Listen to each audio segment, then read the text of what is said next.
সেই আমলিগির ক্ষমতা ছিল তার হাতে, সেনাবাহিনী সরকার শেখ হাসিনার হাতে, বিডিআর তার হাতে, পুলিশ তার হাতে, আনসার তার হাতে, ঠিক কিনা? বিমান বাহিনী তার হাতে, নৌবাহিনী তার হাতে, র্যাব তার হাতে, যুবলীগ তার হাতে, ছাত্রলীগ তার হাতে, এই সব জনগণ তার হাতে। আর ক্ষমতাই যদি জনগণের উৎস হয়, তাহলে এত জনগণ থাকতি কয়টা খালি হাত নিরস্ত্র পুলাপানের স্লোগানে বিটে ছাড়িয়ে পলাইলে কে?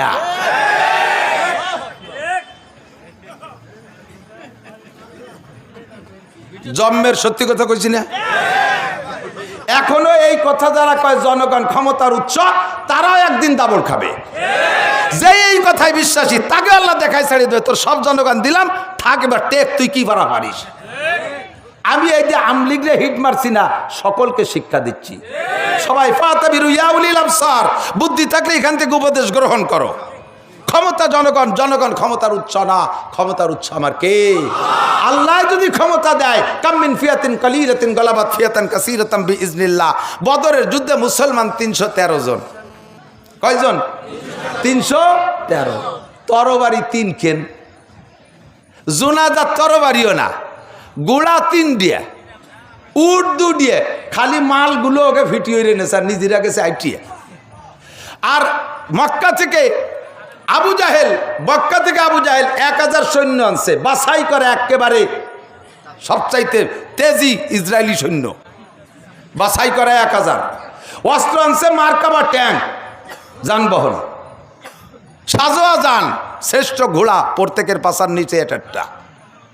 আর 500 ঘোড়ার উটের পিঠে, 100 উটের পিঠে শুধু যুদ্ধের সরু সামান বয় আনছে। তাহলে এতর সামনে 313 জন মোল্লা মুন্সি, 3 খেন তরবারি, কি হয় কন্দি দেই? কিচ্ছু আর কথা। ক্ষমতার উৎস জনগণ নয়, আল্লাহ যে ক্ষমতার উৎস প্রমাণ করে দেখায় দিয়েছে। কিচ্ছা সবাই জানেন, শুধু আমার তরতিবে আসছে তাই আমি ইশারা দিয়ে যাচ্ছি। আল্লাহ পাক রব্বুল আলামিন এই 313 জনের হাতে ওই 1000-এর 70 ডরে জায়গায় জবই দিয়ে জাহান্নামে পাঠায় দিয়েছে, আর 70 ডরে ধরে গুগু মুড়াই দিয়ে বাঁধতে বাড়ি নিয়েছে। আর কয়টা কোন পাশে লুঙ্গি খুলি দিয়ে পলাইছে তার ঠিক নেই। সমস্ত মালামাল ফেলাই দিয়ে বিল আর আলি সরের মধ্যে দৌড়াইছে, খালি ড্যাংটা হইয়ে জুতো ভাই দিতে সময় পাইনি। আর এই উটমুট সব মুসলমানরা দখল করে নিয়েছে। ক্ষমতার উৎস কি জনগণ না আল্লাহ? আল্লাহ তাআলা বলেন, তুমি আমার এই কোরআনী সংবিধানকে সর্বক্ষেত্রে বাস্তবায়ন করো। এরকম চোখের সামনে যেমন এবার দেখাইছি, ভবিষ্যতে বেয়াদবি কেউ করলে তারও দেখাই ছেড়ে দেব। এর রহমত আর বরকত যদি তুমি পাইতে চাও, তাহলে চোখের সামনে দেখো, আমি টাকা দেবো। যদি কেউ যাইতে চান, আমি সব টাকা দেবো না, আপনিও দেন, আমি কয় টাকা দেবো, আফগানিস্তান যেয়ে দিয়ে আসেন। মাত্র 22 সালে তারা স্বাধীন হয়েছে, 22-এর পরে 24, 2 বছর চলে, 21 সালের শেষে 2 বছর, অনলি 2 বছর। এই 2 বছরে আফগানিস্তান 2 বছর আগে কি করছে? রাশিয়াওয়ালা মারছে 20 বছর। আর আমেরিকার নেতৃত্বে ন্যাটোর 42টা দেশ আইসা বিশ্বের শ্রেষ্ঠ অস্ত্র দিয়া এই মুল্লাকে মাইরিয়ে বিটে ছাড়া করছে, বাংকারের মধ্যে ঢুকাই দিচ্ছে, পাহাড়ের তলে ইন্দুরির মতো গর্ত বানায় পলায় পলায় রয়েছে এই মুল্লা মুন্সিরা।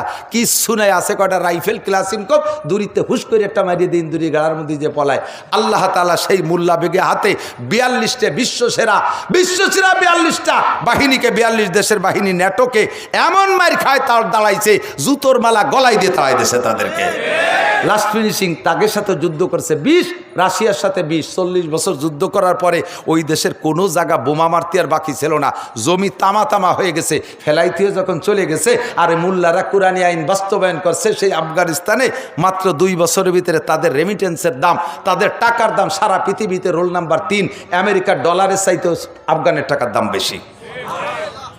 আমাদের টাকার কত দাম দেখছেন না? 13 সালে হজে গেছি, সে সময় 20 টাকা দিয়ে 1 রিয়াল কিনছি, আর এবার রোজার পরে উমরায় গেছি 33 টাকা দিয়ে রিয়াল কিনছি। দাম খালি নিচের দিক বাড়তিছে। আর সেই মুল্লাকে টাকার দাম 2 বছরে বিশ্বের ভিতরে রোল নাম্বার 3। আর একটা খেলা শুনবেন, সেই জমি রয়েছে, গাছপালা যা ছিল আগের ডালিম বাগান, সেই ডালিম বাগানই রয়েছে। গাছ কাটি কুটে নতুন গাছ লাগাবে সে পয়সাও নাই, এর ভিতরে তারা জমি টমি পাইছে, সেই গাছই রয়েছে, তাই পরিচর্যা করছে। আর আসমানের কাছ থেকে চাইছে, আসমানের মালিক তুমি বলছো আসমান থেকে রিজিক আসে, তাই রিজিক দিয়ে দাও। গাছও জমিও সেই আফগানিস্তানের, গাছও সেই আগের ডালিম গাছ, গাছও পাল্টাই নেই। এই গাছে স্বাধীনের আগে, মুজাহিদদের হাতে আসার আগে তাদেরই জমিতে এই ডালিমে, এক গাছে যে ডালিম হইতো 4 ডালিম লাগতো 1 কেজি হইতে, আর এখন মাত্র মুজাহিদদের হাতে আসার পরে, কুরআনী শাসন বাস্তবায়ন হওয়ার পরে আল্লাহ তাআলা ওই গাছের ডালিম 1 ডালিমে 1.5 কেজি 2 কেজি বানাই দিয়েছে।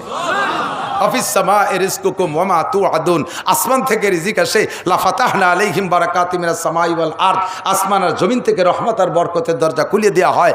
আল্লাহ ওয়াদা করেছে, প্রমাণ পাইতে চাইলে আফগানিস্তান যে দেখে আসেন। আল্লাহ তাআলা আমাদের বাংলাদেশকে এরকম নসিব করে, বলেন আমিন। এখন নিউট্রাল, এখন ফ্রি, কোনো সরকার নাই, তত্ত্বাবধায়ক সরকার বা অন্তর্বর্তীকালীন সরকার, মানে আমি আপনার মতো একজন আর কি, আমাকে এখানে ভোট ছাড়া আর কি যাওয়া হয়েছে তাই আর কি। তাই এখন ফ্রি টাইম আছি, সামনে যে সরকার আসবে এই সরকারটা আমরা ন্যায্য ইমানদার আল্লাহওয়ালা। অনেকে আছে কোরআনের নাম দুইয়ে খাইয়ে সংসদে যাইয়ে উল্টো পাল্টা টালটু বাল্টু করবে, এরকম 2 নম্বর হুজুর পার্টি না, কথা কন না কেন, 2 নম্বর হুজুর পার্টি না, 1 নম্বর পিওর মুত্তাকিন হুজুর পার্টি, যারা আল্লাহকে ভয় পায়, যারা, তাদের মাধ্যমে আল্লাহ তাআলা দেশটা চালানোর ব্যবস্থা করে দিক। আমরাও যেন বাংলার জমিনে দেখি যে সময় মতো বৃষ্টি হয়, 1 পিঁয়াজে 1 পোয়া হয়ে যায়। পিঁয়াজের এলাকা না, এই দিক দিয়ে পিঁয়াজ 1 পিঁয়াজে 1 পোয়া হয়ে যায়, 4 পিঁয়াজে কেজি হয়ে যায়। এরকম জন্য আল্লাহ তাআলা বরকত দিয়ে দেখুন, আমিন। তো কোরআন শরীফ সব জায়গা আমাদের লাগে কি লাগে না, এবং প্রযোজ্য। তো সারা কোরআন শরীফের একটা আয়াতকে অস্বীকার করলে আপনি কাফের। এদিক আবার এদিক কয় কি, কোরআনের ভিতরে বাপের পরিত্যক্ত সম্পদ বন্টন করতে যে আল্লাহ তাআলা যে সংবিধান দেশে, এটা সঠিক হয় নাই, এটাকে সংশোধন করিতে হইবে। যেদিন এই কাম করছে সংশোধন করিও ছাড়ছে সরকারিভাবে, ছেলেও যা পাবে মাইও।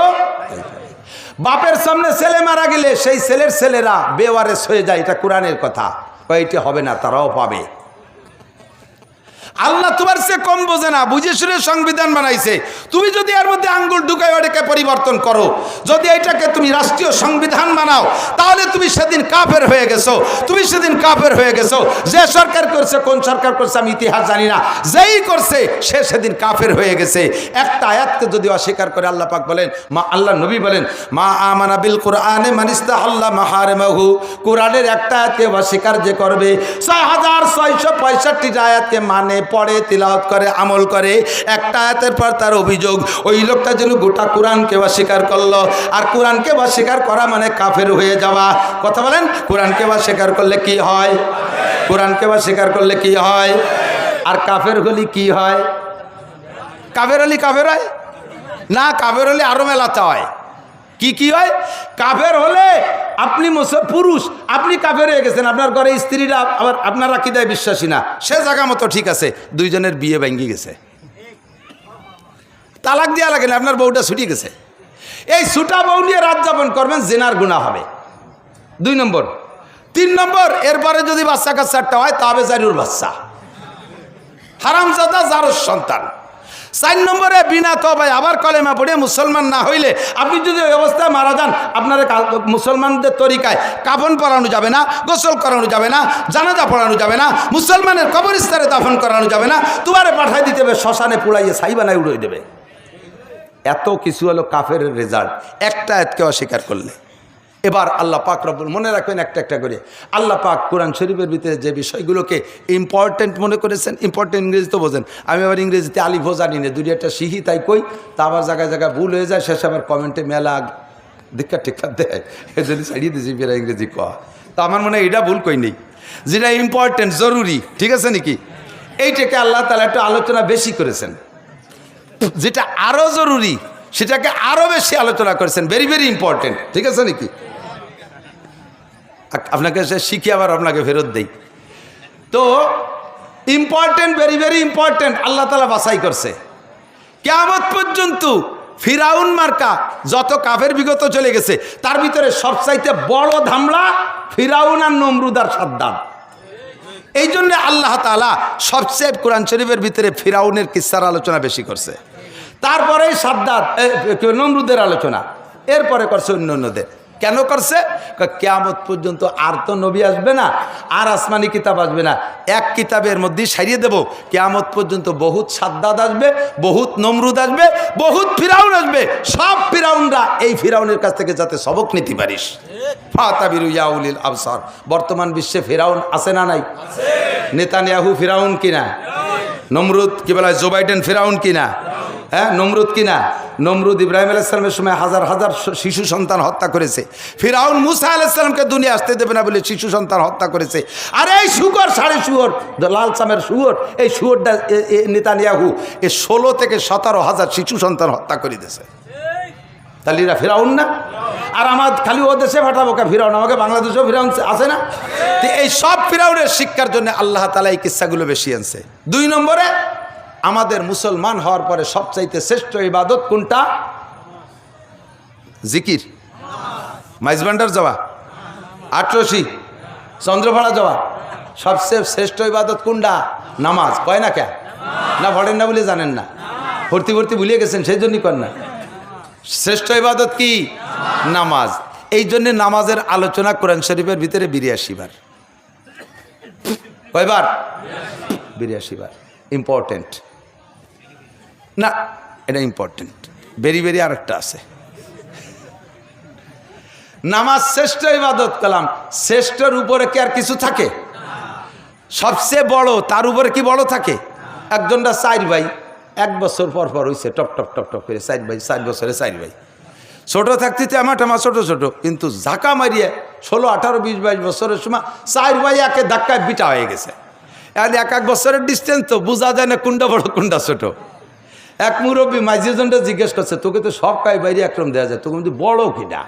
কাকা সবচেয়ে বড় আমি, তার চেয়ে বড় মেবাই। সবচেয়ে বড় আমি, তার চেয়ে বড় মেবাই। তার এটার ভাও কথা না। তো সবচেয়ে বড়র বারবার বড় থাকে কে রে? তাহলে সবচেয়ে বড় ইবাদত নামাজ, এর মধ্যে সন্দেহ নাই। দিগের পার্থক্যে আর একটা আছে ভেরি ভেরি ইম্পর্টেন্ট। নামাজ এমন ইবাদত, এই এদিক তাকান, কিয়ামতের ময়দানে সর্বপ্রথম জিজ্ঞাসা হবে নামাজের। সর্বপ্রথম কিসের? ফামান সালুহাত সালুহা সাইরু আমালিহি। নামাজের পোস্টে যে পার হতে পারবে, সব জায়গা সে বিনা হিসাবে পার হইয়া যাবে। নামাজের জন্য আল্লাহ তাআলা 5টা পুরস্কার রেখেছেন, জানেন সবাই। 4টে মারার পরে একটা